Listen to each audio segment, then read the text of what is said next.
کہ حالات بھی تقاضا کر رہے ہیں کہ ہر طرف مسلمانوں کے ساتھ زیادتی ہو رہی ہے، ہر خطے کے اندر مسلمان مظلوم ہیں، مسلمانوں کو مارا جا رہا ہے، مسلمانوں کو ذبح کیا جا رہا ہے۔ کہیں ایسا بھی آپ نے سنا ہے کہ مسلمان کسی دوسرے مذہب کے ماننے والوں پر ظلم کر رہے ہیں؟ کتنے اسلامی ملک ہیں؟ کسی ملک کے اندر آپ نے سنا ہے کہ مسلمان جو ہے وہ اکثریت کے اندر ہے، مسلمانوں کی چونکہ حکومت ہے اس لیے اقلیتوں کے اوپر وہ ظلم کر رہے ہیں، انہوں نے کرفیو لگا رکھا ہے، معصوم بچے بھوک پیاس سے مر رہے ہیں، نوجوانوں کو مارا جا رہا ہے، عورتوں کی عصمت دری کی جا رہی ہے، مسلمان بڑا ظلم کر رہے ہیں۔ کہیں یہ خبر سنی؟ بلکہ ہر جگہ پر مسلمانوں کے ساتھ زیادتی ہو رہی ہے، مسلمانوں کے اوپر ظلم ہو رہا ہے، چاہے وہ کشمیر ہو، چاہے وہ برما ہو، چاہے وہ فلسطین ہو، چاہے وہ کوئی اور خطہ ہو جہاں مسلمان رہتے ہیں، کسی اور مذہب کے ماننے والوں پر ظلم نہیں ہو رہا، کسی اور مذہب کے ماننے والوں پر زیادتی نہیں ہو رہی، سوائے ان کے کہ جو لا الہ الا اللہ پڑھنے والے۔ کشمیر کے اندر کتنا ظلم ہو رہا ہے اور کتنے معصوم بچے جو ہیں وہ بھوک اور پیاس سے بلک بلک کر اپنی جانیں دے رہے ہیں، اور نوجوانوں کو گرفتار کر کے لے جایا جا رہا ہے، اور جو آگے سے مزاحمت کرتے ہیں ان کو گولی سے مار دیا جاتا ہے، عورتوں کی عصمت دری ہو رہی ہے، ماؤں بہنوں کی عزت پامال ہو رہی ہے۔ بلکہ نئی خبر تو یہ ہے کہ مودی حکومت نے یہ فری ہینڈ دے دیے اپنے دلتوں کو کہ تم کشمیری عورتوں کے ساتھ جو بھی کرو کوئی تمہیں پوچھنے والا نہیں، اور وہ تو اغوا کر کے لے جا رہے ہیں، ان کو ہراساں کر رہے ہیں، جرمال بنا کے ان کے ساتھ جنسی تشدد کر رہے ہیں۔ ایسے حالات میں کیا یہ لازم نہیں ہو جاتا کہ ہر مسلمان اللہ پاک سے یہ سودا کر لے؟ کیا ہم اسی کے اوپر خوش ہیں کہ کون سا ہمارے ساتھ زیادتی ہو رہی ہے؟ ہمارا کاروبار تو ٹھیک چل رہا ہے، ہماری پڑھائی ٹھیک جا رہی ہے، کون سا ہم خوش رہیں گے؟ اور جہاں جہاں مسلمانوں کے ساتھ زیادتی ہو رہی ہے ان کا ساتھ نہیں دیں گے اور ظلم کرنے والوں کے خلاف ہم آواز بلند نہیں کریں گے، تو پھر اللہ تعالیٰ کا اعلان سنو۔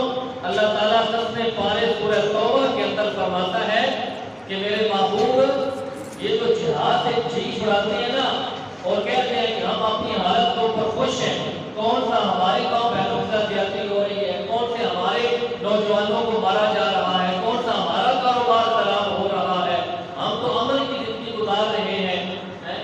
اور پھر تعبیر کرنے والے یہ کہتے ہیں جی کہ ہم اسلام تو امن کا دین ہے، اسلام تو امن کا درس دیتا ہے۔ بھائی اسلام امن کا درس دیتا ہے کہ جب حالات ابو بکر صدیق جیسے ہوں، اسلام امن کا درس دیتا ہے کہ جب حالات عمر بن خطاب جیسے ہوں، جب حالات عثمان اور علی جیسے ہوں، اس وقت اسلام امن کا درس دیتا ہے۔ لیکن میں قربان جو امن کے ساتھ تو وہ بھی نہیں بیٹھے تھے، انہوں نے ہر موقع کے اوپر جہاد کیا ہے اور ہر طاقت کے ساتھ وہ لڑ گئے۔ آج کون کہتا ہے کہ جب ہر طرف مسلمان بچوں اور بچیوں کے ساتھ زیادتی ہو رہی ہے اور لا الہ الا اللہ پڑھنے کے جرم میں ان کو ذبح کیا جا رہا ہے، تو کہنے والے کہتے ہیں کہ اسلام امن کا طرف دیتا ہے، وہ اسلام کے مزاج کو سمجھے نہیں ہے، وہ اسلام کی تشریح کو جانتے ہی نہیں ہے۔ تو اللہ تعالیٰ اپنے نبی صلی اللہ علیہ وسلم سے فرماتا ہے کہ میرے محبوب یہ جو لوگ جہاد سے جی چھڑاتے ہیں نا، ان سے ذرا پوچھو قل ان کان آباؤکم، کہ اگر تمہارے باپ، تمہارے والدین، وابناؤکم اور تمہارے بیٹے، وہ جو ہے جب ہجرت کا حکم ہوا تھا نا تو کچھ صحابہ کے دل میں یہ خیال آیا کہ اگر ہم ہجرت کر کے مدینے میں چلے جاتے ہیں تو ہمارے بچے کدھر جائیں گے، ہمارا کمایا ہوا مال کدھر جائے گا، ہماری تجارت تباہ ہو جائے گی۔ انسان ہونے کے ناطے ان کے دل میں یہ خیال آ گیا، اور کوئی گناہ بھی نہیں ہے، لیکن اللہ تعالیٰ کو ان کی یہ سوچ بڑی بری ہے، اور اس کے اوپر اللہ تعالیٰ نے یہ سورہ توبہ کی آیت مبارکہ نازل فرمائی کہ میرے حبیب ان سے کہہ دیجئے کہ اگر تم کو تمہارے والدین وابناؤکم اور تمہارے بچے واخوانکم اور تمہارے بھائی وازواجکم اور تمہاری بیویاں وعشیرتکم اور تمہارا کنبہ اور قبیلہ واموال اقترفتموها اور تمہارا کمایا ہوا مال، یہ جو تم نے جوڑ جوڑ کے رکھا ہوا ہے نا کہ بیٹیاں ڈال ڈال کر اپنے اکاؤنٹ بھرے ہوئے ہیں، اور اس مال و زر کو تم سینے سے چمٹا کے بیٹھے ہوئے ہو نا، اگر یہ تمہارا کمایا ہوا مال وتجارت تخشون کسادها اور یہ تمہاری تجارت، تمہاری کھیتی باڑی، تمہارا کاروبار کہ جس کے زوال کا تمہیں ہر وقت خدشہ لگا رہتا ہے، اگر یہ چیزیں ومساکن ترضونها اور یہ بلند و بالا تمہاری رہائش گاہیں، تمہاری کوٹھیاں، تمہارے بنگلے، تمہارے ایئر کنڈیشن کمرے، تمہارے بیڈ روم، اگر یہ ساری چیزیں احب الیکم من اللہ ورسولہ وجہاد فی سبیلہ، اگر یہ ساری چیزیں تمہیں اللہ اور اس کے رسول سے اور جہاد فی سبیل اللہ سے زیادہ پسند ہے، بات ہو جائیے، اگر یہ ساری چیزیں تمہیں اللہ اور اس کے رسول اور جہاد فی سبیل اللہ سے زیادہ پسند ہے تو فتربصوا حتی یأتی اللہ بامرہ، تو پھر کرو انتظار، آنے والا ہے اللہ کا عذاب تمہارے اوپر۔ یہ گھر بیٹھنے کا وقت نہیں ہے، یہ گھر بیٹھنے کا ٹائم نہیں ہے۔ دنیا کے اندر مسلمان کو سکون ہو تو کون کہتا ہے کہ تم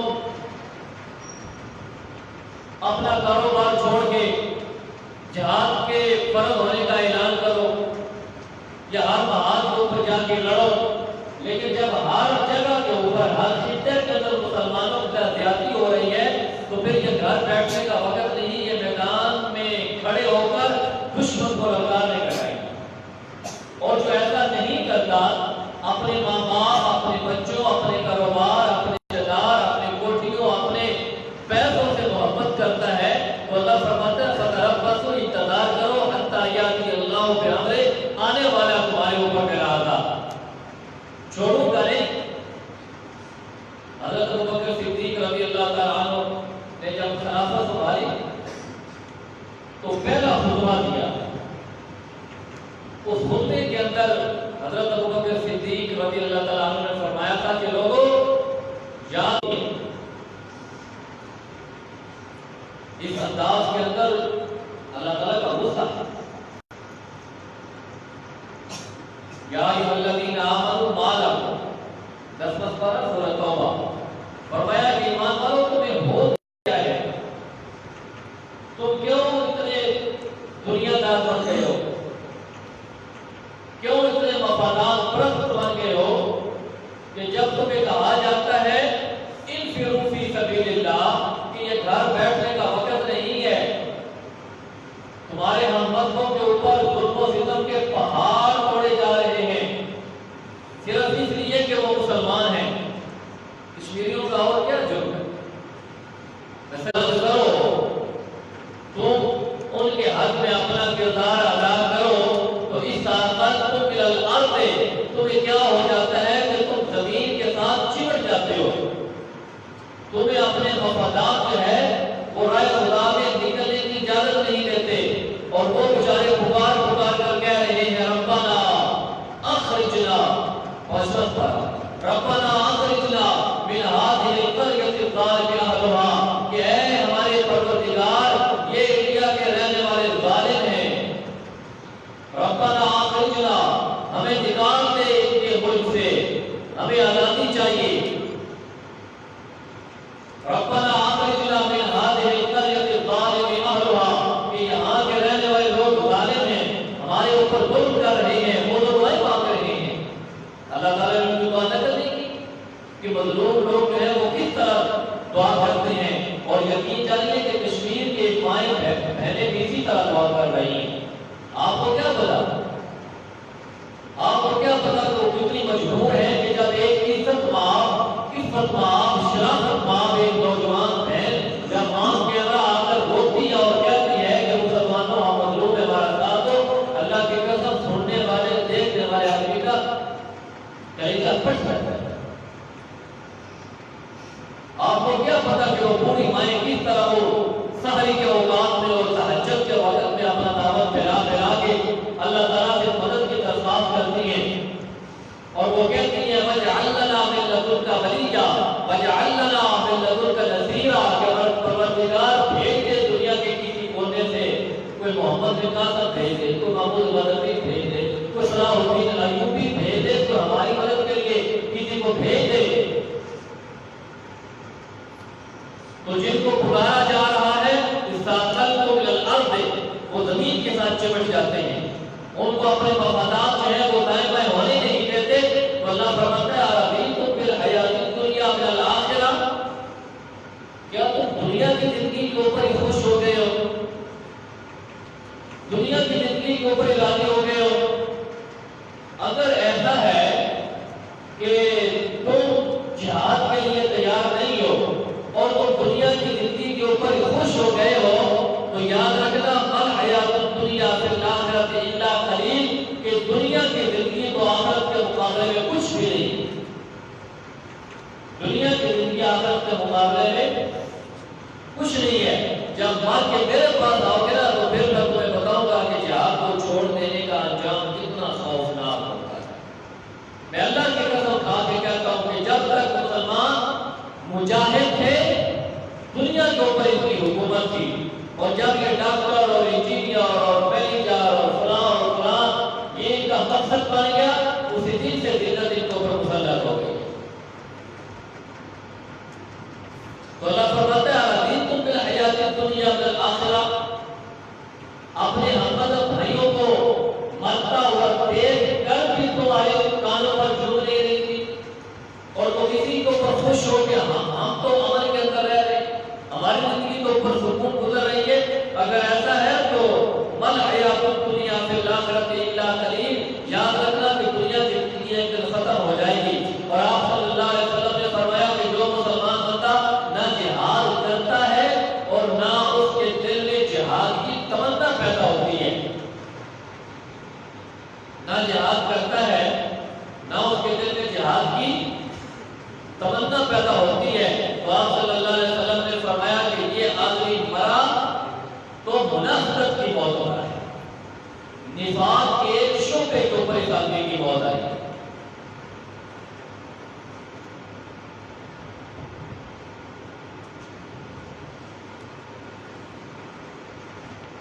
اس لیے تو میں نے کہا کہ یہ وقت جو ہے کاروبار بنانے کا وقت نہیں, یہ اللہ پاک سے سودا کرنے کا وقت ہے.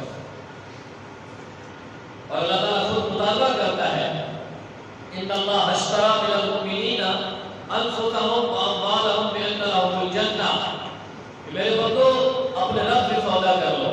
یہ سودا کیا تھا خالد بن ولید نے.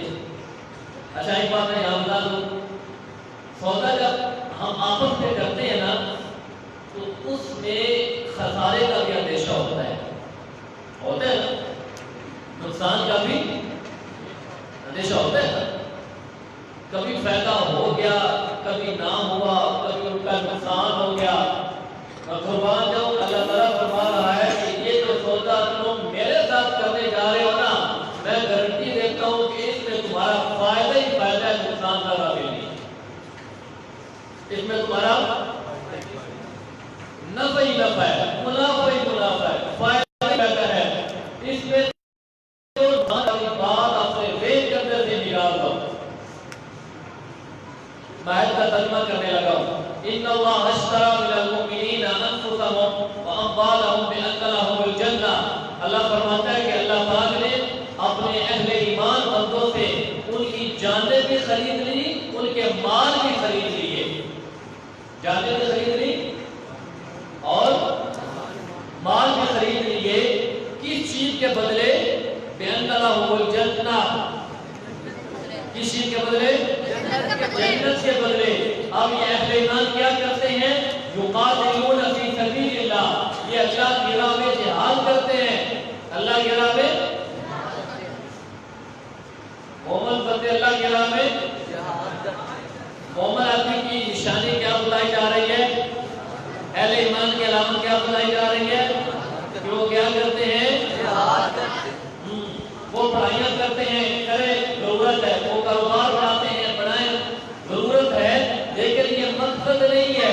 مقصد کیا ہے؟ یقاتلون فی سبیل اللہ، وہ اللہ کی راہ میں جہاد کرتے ہیں، فیقتلون ویقتلون، وہ مارتے بھی ہیں اور کبھی کبھی مر بھی جاتے ہیں، وہ مارتے بھی ہیں اور کبھی کبھی مر بھی جاتے ہیں۔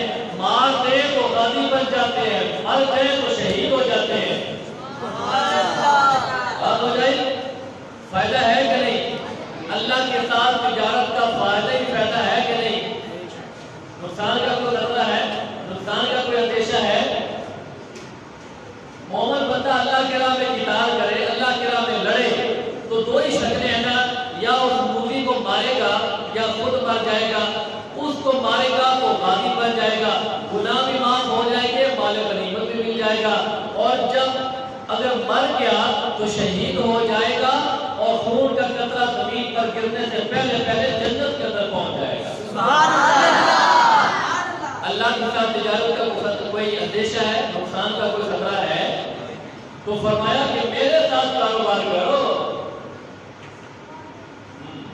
فائدے مند تجارت اگر کرنا چاہتے ہو نا تو میں تمہیں بتا رہا ہوں، جان اور مال دے دو، جنت لے لو۔ یقاتلون فی سبیل اللہ، اہل ایمان جو ہیں وہ اللہ کی راہ کے اندر لڑتے ہیں، فیقتلون ویقتلون، مارتے بھی ہیں اور کبھی کبھی مر بھی جاتے ہیں۔ وعدا علیہ حقا، یہ اللہ تعالیٰ کا سچا وعدہ ہے، تورات کے اندر بھی، انجیل کے اندر بھی، قرآن کے اندر بھی، یہ اللہ تعالیٰ نے اہل ایمان بندوں سے وعدہ کیا ہوا ہے، اور میں قربان جاؤں اس وعدے کے مطابق زندگی گزاری ہے تو خالد بن ولید نے گزاری ہے۔ خالد بن ولید نے، جس نے پہلی جنگ کے اندر ہی اتنا مارا دشمن کو، اتنا مارا کہ 9 تلواریں توڑ دی دشمن کے اوپر۔ پہلی جنگ موتا، حضرت خالد بن ولید کی زندگی کی یہ پہلی جنگ ہے، حالت اسلام، حالت ایمان میں۔ اس ایک جنگ کے اندر دیکھا اللہ پاک کا فتح کرنے والا بندہ ہے، اس میں کتنی طاقت آ جاتی ہے، اس میں کتنی قوت رہتی ہے، کیونکہ وہاں خسارے کا تو اندیشہ ہی کوئی نہیں، وہاں تو غالب رہتا ہے، تو قوت تو آٹومیٹکلی نہیں ہے۔ بندہ پریشان ہوتا ہے، میں قربان کر رہا ہوں تو مجھے لاحق نہ ہو جائے، مجھے نقصان کا سامنا کرنا پڑے، تو اللہ تعالیٰ فرما رہا ہے ذالک هو الفوز العظیم، میرے بندے کامیابی ہی کامیابی ہے، نقصان کا خطرہ اپنے دل سے نکال دو۔ یہ اللہ پاک سے تجارت کی تھی ابو عبیدہ بن جراح نے، اور اللہ کی قسم جنت لے گئے۔ یہ تجارت کی تھی خالد بن ولید نے، اور اللہ کی قسم جنت لے گئے۔ یہ تجارت کی تھی زرار بن اذور نے، اور اللہ کی قسم جنت لے گئے۔ یہ تجارت کی تھی معاذ بن جبل نے، اللہ کی قسم جنت لے گئے۔ یہ تجارت کی تھی، یہ سودا کیا تھا اللہ پاک نے، اللہ پاک کے ساتھ ابو بکر اور عمر نے، اللہ کی قسم جنت لے گئے۔ یہ سودا کیا تھا عثمان اور علی نے، عبیدہ بن حارث نے، علی بن ابی طالب نے، حمزہ بن عبد المطلب نے، اور اللہ کی قسم جانیں دیتے چلے گئے اور جنتوں کے وارث بنتے چلے گئے، جانیں قربان کرتے چلے گئے اور جنات الفردوس کے وارث بنتے چلے گئے۔ بدر کی لڑائی تھی نا، تو سب سے پہلے میدان میں گرا عتبہ جو سردار تھا مکے کا، تو اس نے للکارا ہے کوئی ہمارے مقابلے میں تو سامنے آئے، ساتھ اس کا ایک بھائی شیبہ تھا اور ایک بیٹا ولید تھا، اس نے للکارا ہے کوئی ہمارے مقابلے میں تو سامنے آئے۔ تو آپ صلی اللہ علیہ وسلم نے 3 انصاری صحابہ کو آگے کیا، حضرت عوف، حضرت عبداللہ بن رواحہ، ایک اور انصاری صحابی تھے، تو عتبہ نے پوچھا کون ہو، اپنا تعارف کرواؤ۔ تو انہوں نے جب اپنا تعارف کروایا تو عتبہ نے کہا چلے جاؤ، تم مدینے کے دیندار ہو، تم سے لڑنا ہماری بے عزتی ہے، یہ کوئی مقابلہ نہیں ہے، ہمارے جوڑ کے ہمیں بھیجو۔ صلی اللہ علیہ وسلم نے پھر فرمایا کہ حمزہ، علی، عبیدہ بن حارث تینوں شاہ سوار آگے نکلے۔ تو عتبہ سردار نے پوچھا کون ہو؟ انہوں نے وہ چکی لباس پہنا ہوا تھا، سر کے اوپر فوج تھا، چہرہ چھپایا ہوا تھا، اس کو پتہ نہیں تھا کہ یہ کون ہے۔ اس نے پوچھا کون؟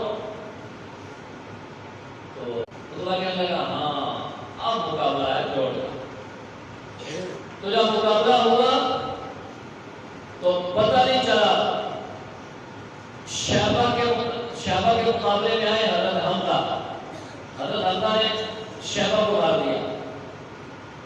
حضرت علی کے مقابلے میں آیا ولید، عتبہ کا بیٹا، حضرت علی نے اس کو ٹھکانے لگا دیا۔ عبیدہ بن حارث کے مقابلے میں آیا عتبہ بن ربیعہ، تو ان کی لڑائی کافی دیر تک جاری رہی۔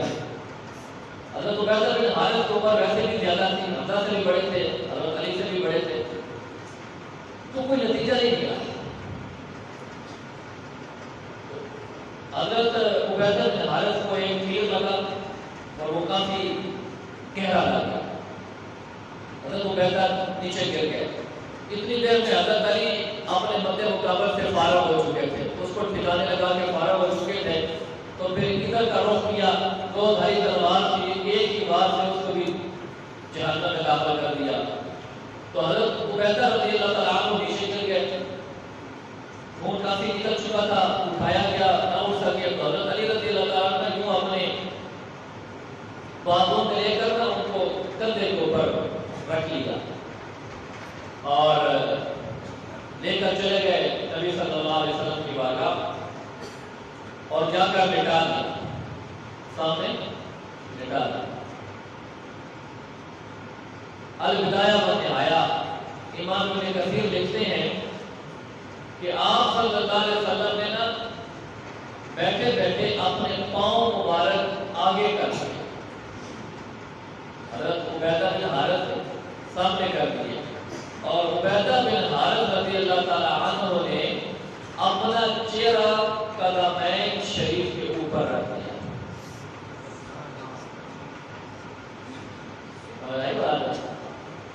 کتنا خوش نصیب ہوگا وہ انسان جس کو دنیا سے جاتے جاتے اللہ کے محبوب کے قدموں کا بہت سا نصیب ہو گیا، نکل جائے دم تیرے قدموں کے نیچے، یہی دل کی حضرت، یہی آرزو ہے۔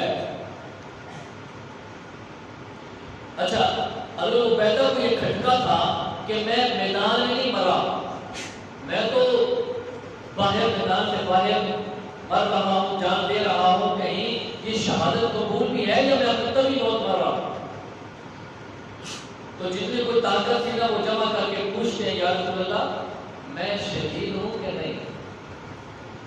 آپ نے فرمایا عبیدہ کیا باتیں کرتے ہو، تم شہید ہو، اللہ کی نظر میں بھی، اللہ کے رسول کی نظر میں بھی۔ شہید ہو، دیکھا اللہ پاک سے سودا کرنے والے، اور اللہ کی قسم یہ کامیاب ہو گئے، کامیاب جنہوں نے مارا تھا وہ بھی کامیاب ہو گئے، اور جو شہید ہو گئے حضرت حمزہ اور علی نے مار دیا تھا وہ بھی کامیاب ہو گئے، اور عبیدہ بن حارث خود مار گئے، شہید ہو گیا، اور یہ بھی کامیاب ہو گئے۔ اچھا آگے چلیے، اللہ پاک سے وعدہ کرنے والے پھر کیسے زندگی گزارتے ہیں؟ یہ 2 ہجری کی بات ہے، سن 5 ہجری میں خندق کی لڑائی پیش آئی ہے، اور پھر آپ نے اسلامیات کے اندر بھی پڑھا ہوا ہے کہ آپ صلی اللہ علیہ وسلم نے خندق کھودی تھی، 3 جو سائڈیں تھی وہ محفوظ تھی، ایک سائڈ خالی تھی جہاں سے دشمن آ سکتا تھا، تو وہاں آپ نے خندق کھودا۔ تو اب سارے جو لشکر ہیں احزاب وہ خندق کے دوسری طرف سے موجود ہیں،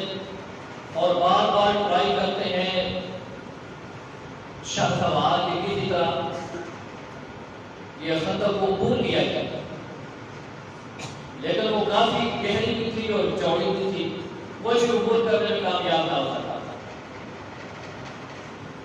لیکن جب انہوں نے خندق کا جائزہ لیا نا تو ایک طرف سے خندق کی جو ہے چوڑائی وہ قدرے کم تھی، تھوڑی، وہاں سے چند شاہ سوار جو ہے نا وہ آگے جانے میں کامیاب ہو۔ ان میں سب سے جو آگے تھا نا وہ تھا عمر بن عبد الغوث۔ کیا نام تھا؟ یہ عرب کا مانا ہوا شاہ سوار تھا اور انتہائی دلیر آدمی تھا۔ علامہ شبلی نعمانی نے لکھا ہے کہ یہ 1000 آدمیوں کے مقابلے میں اکیلا مانا جاتا تھا۔ 1000 جنگجو لوگ ہونا کوئی اکیلا ان سے لڑ جاتا تھا۔ تو یہ بدبخت وہ خندق کو پور کرنے میں کامیاب ہو گئے۔ تو آگے جا کے کہتا ہے کوئی جوان میرے مقابلے میں آئے؟ 28 سال کا لڑکا، حسنین کا ابو، فاطمہ کا شوہر، خیبر کا فاتح، میرے نبی کا فرموردہ، نام تو بتا دو، 28 سال ہوا ہے۔ اچھا عمر بن عبد الغوث کی عمر کیا ہے؟ 90 سال، 90 سال کا بوڑھا۔ عمر اس کی 90 سال تھی لیکن جسمانی لحاظ سے بہت طاقتور تھا۔ 1000 آدمی کو مقابلے میں مانا جاتا تھا۔ تو حضرت علی نے اجازت مانگی، یا رسول اللہ میں جاؤں اس کا مقابلہ؟ آپ نے نہیں علی، عمر بن عبد الغوث ہے، بڑی بڑا ہے، تم اس کے مقابلے تو چپ کر گیا۔ اس نے پھر للکارا، ہے کوئی جوان جو میرے مقابلے میں آئے؟ علی نے پھر کہا، یا رسول اللہ میں ذرا جاؤں نا، دیکھو کیسے للکارا۔ آپ نے پھر اس کا ہاتھ پکڑ لیا، علی عمر بن عبد الغوث ہے، دیکھو ذرا اس کا تجربہ دیکھو، اس کی عمر دیکھو، وہ تو 1000 آدمیوں کے مقابلے میں مانا جاتا ہے۔ حضرت علی پھر چپ کر گئے۔ تیسری دفعہ پھر وہ چیخا، ہے کوئی مرد مجاہد جو میرے مقابلے میں آئے؟ آپ حضرت علی نے کہا، یا رسول اللہ مجھے جانے دو، میں جانتا ہوں کہ وہی بات ہے، مجھے جانے دو، میں جانتا ہوں کہ عمر بن عبد الغوث ہے، لیکن آپ مجھے اجازت دیتے۔ آپ نے فرمایا ٹھیک ہے جاؤ۔ تو آپ کے ہاتھ میں تلوار تھی، آپ نے خود وہ علی کو دی، وہ اس تلوار کے ساتھ لڑ گیا۔ اور پھر فرمایا کہ میرے قریب آؤ۔ قریب آئے تو آپ نے امامہ پگڑی اپنے ہاتھوں سے علی کے سر پہ باندھی، پگڑی باندھی، اور فرمایا کہ جاؤ۔ تو جب حضرت علی اس کے پاس آئے تو علی نے کہا کہ عمر بن عبد الغوث میں نے سنا ہوا ہے، تمہاری بات مشہور ہے کہ جو آدمی تمہارے سامنے 3 باتیں کرے نا تو ان میں سے ایک ضرور مان لیتا ہے، 3 باتوں میں سے ایک بات وہ ضرور مان لیتا ہے، کیا یہ خبر صحیح ہے؟ نے کہا ہاں بالکل ٹھیک ہے۔ علی نے کہا کہ میں 3 باتیں میرے سامنے پیش کرنا چاہتا ہوں۔ میں نے کہا کرو۔ حضرت علی نے کہا اسلام قبول کر لیں۔ اسلام قبول میں کوئی انسان ہے اسلام قبول کر، میں تو اسلام قبول کر، اسلام کو قبول کرے تو جنت میں جانا چاہتا ہے، میں کسی اور جگہ جانا چاہتا ہوں، میں تو اسلام قبول۔ اچھا یہ میں نے مراحل کہہ دیا، انہوں نے کہا نا میں بھی اسلام قبول کر لیں۔ علی نے کہا کہ پھر واپس چلا جا۔ کہنے لگا میں عورتوں کا تانا برداشت نہیں کر سکتا، اتنا بڑا جنگجو، اور پھر واپس آ گیا، ایسے ہی میں عورتوں کا تانا نہیں برداشت کرنا چاہتا۔ علی نے کہا پھر میرے مقابلے میں آ جاؤ۔ اس بات کے اوپر نا اس کی ہنسی نکل گئی، عمر بن عبد الغوث کی بے ساختہ ہنسی نکل گئی، یعنی اس کو خیال ہی نہیں تھا کہ ایک لڑکا کل کا بچہ جو ہے وہ مجھے للکارے گا، 90 سال کے شاہ سوال کو للکارے گا۔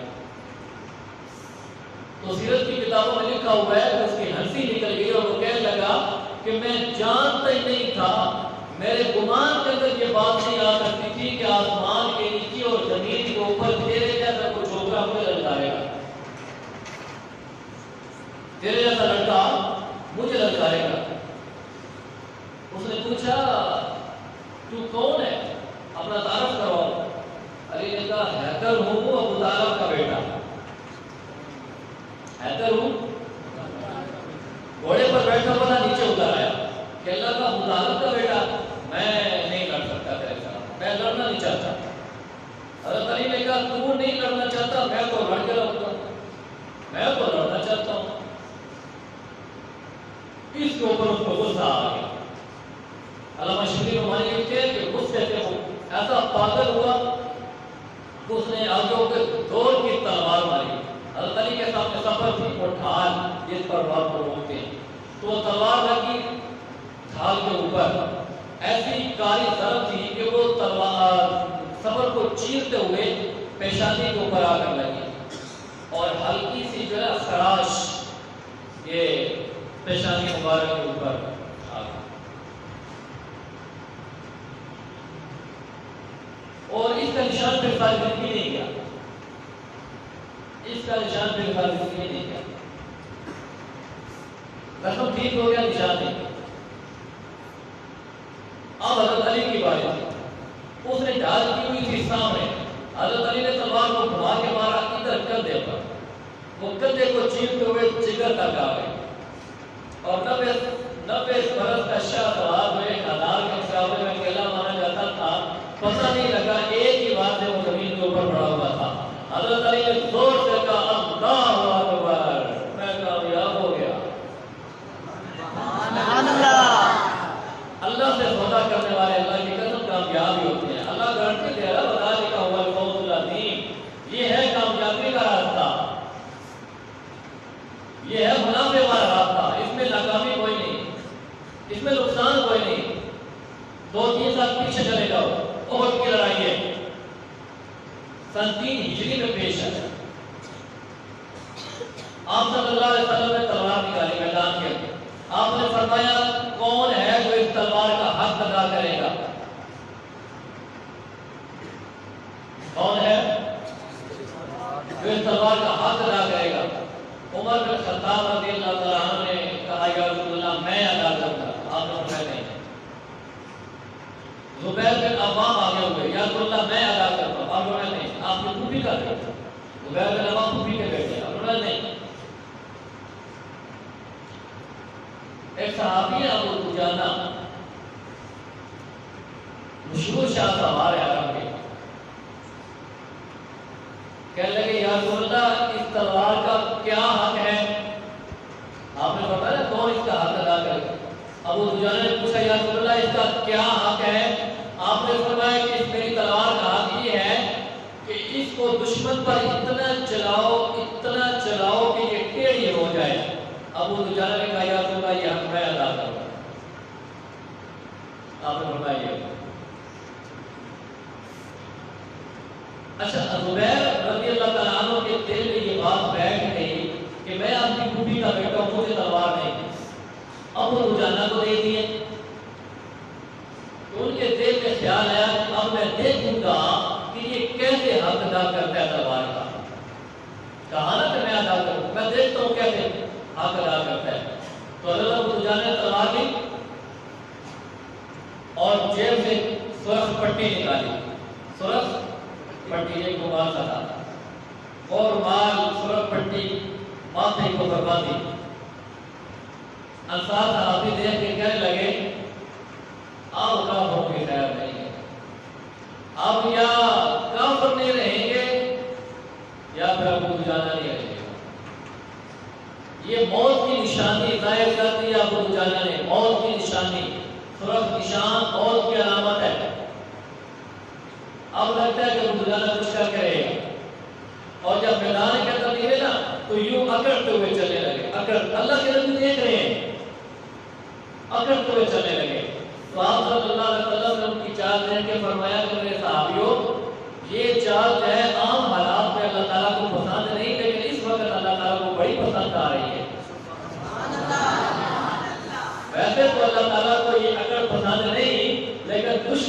مقابلے میں میدان جہاد کے اندر یہ اکڑ اللہ تعالیٰ کو بڑی پسند ہے. ابو دجانہ کی یہ چال اللہ تعالیٰ کو بڑی پسند آ رہی ہے. تو اب حضرت عبیر بن عوام چھپ چھپا کے نا پیچھے پیچھے دیکھ رہے ہیں.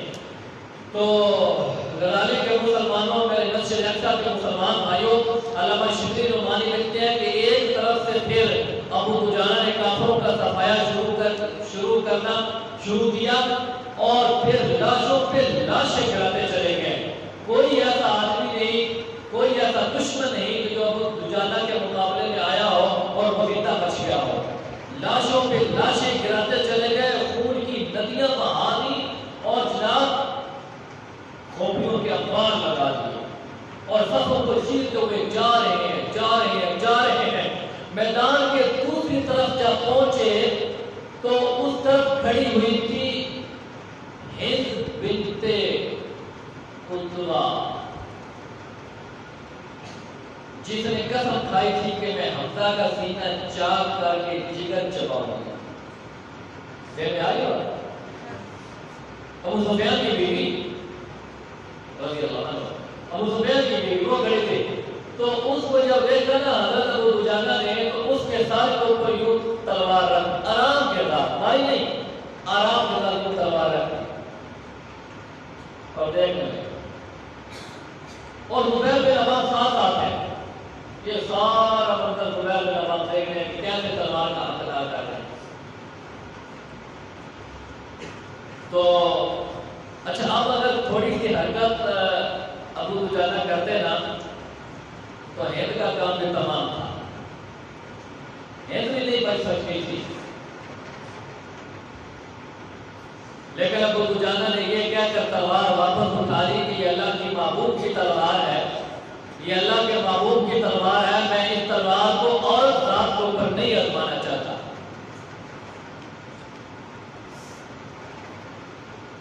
جب یہ منظر دیکھا نا زبیر بن عوام نے تو کہنے لگے اللہ کی قسم ابو دجانہ نے تلوار کا حق ادا کر دیا. بات ہو رہی ہے؟ مان گئے. پہلے کہہ رہے تھے پھوپھی کا بیٹا مجھے نہیں دی، اب مان گئے، کہنے لگے میں جان گیا ہوں کہ ابو دجانہ نے تلوار کا حق ادا کر دیا. اچھا پھر احد کی لڑائی میں نا کتنے صحابہ شہید ہو گئے تھے؟ اس کا پس منظر بھی بڑا مطالعہ ہے. 70 صحابہ شہید ہو گئے. تو بعد میں نا دشمنوں نے لاشوں کا مسئلہ کرنا شروع کیا، کان کاٹے، ناک کاٹے، زبان کھینچی، جسم کے آلات کاٹے. ابو سفیان نے بھی کہا تھا، پہاڑی پر اللہ کے محبوب موجود تھے، ابو بکر عمر بھی تھے. ابو سفیان نے زور سے کہا محمد تمہارے ساتھیوں کے ناک اور کان کاٹے جا رہے ہیں، میں نے حکم تو نہیں دیا لیکن مجھے تکلیف بھی کوئی نہیں ہے. بعض مسلمان ہو گئے تھے ابو سفیان کے. تو ایک بدبخت نا جب شہیدوں کے جسم کا مسئلہ کیا جا رہا تھا تو ایک ظالم ہے وہ یعنی لاشوں کی پھرونتی کرتے ہوئے نا لاشوں کے اوپر سے چلتا ہوا آگے جا رہا تھا. ابو دجانہ کی نظر پڑ گئی اس کے اوپر. بات ہو رہی ہے؟ تو ابو دجانہ نا ایک اوٹ کے اندر چھپ کے بیٹھ گئے کہ آپ میرے قریب ہیں، چہرہ چھپایا ہوا. اچھا اس روایت کے راوی جو ہے وہ کعب بن مالک ہے. تاریخ ابن کثیر کے اندر حضرت کعب بن مالک جن کی شان کے اندر سورہ توبہ کی آیتیں نازل ہوئی. تو جب وہ قریب آیا تو حضرت ابو دجانہ نے ایک طرف باہر نکلے اس کا مقابلہ کیا. وہ تو تیار نہیں تھا مقابلے کے لیے، وہ تو بے دھیان تھا اور حضرت ابو دجانہ خود تیار تھے. تو امام ابن کثیر لکھتے ہیں کہ اتنی زور سے تلوار ماری ابو دجانہ نے کہ اس کے جسم کو چیرتے ہوئے شرمگاہ تک پہنچی، سرین تک پہنچ گئی اور اس کے جسم کے دو ٹکڑے ہو گئے.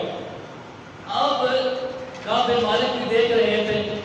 تو جب اس کے جسم کے ٹکڑے ہو گیا اور ٹھنڈا ہو گیا تو ابو دجانہ نے نا یوں اپنے چہرے سے کپڑا نیچے ہٹایا اور کعب بن مالک کو دیکھ کے کہتے ہیں کعب میں ہوں ابو دجانہ، میں ہوں ابو دجانہ، میں نے حق ادا کر دیا کہ نہیں کر دیا؟ اللہ کی قسم اللہ کے محبوب کی تلوار کا حق ابو دجانہ نے ادا کر دیا تھا.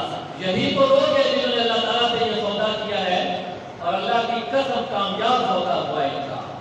جانے دے گئے، بدلے میں جنتوں کے وارث بن گئے، بدلے میں رضی اللہ عنہم ورضوا عنہ کی سنتیں حاصل کر گئے.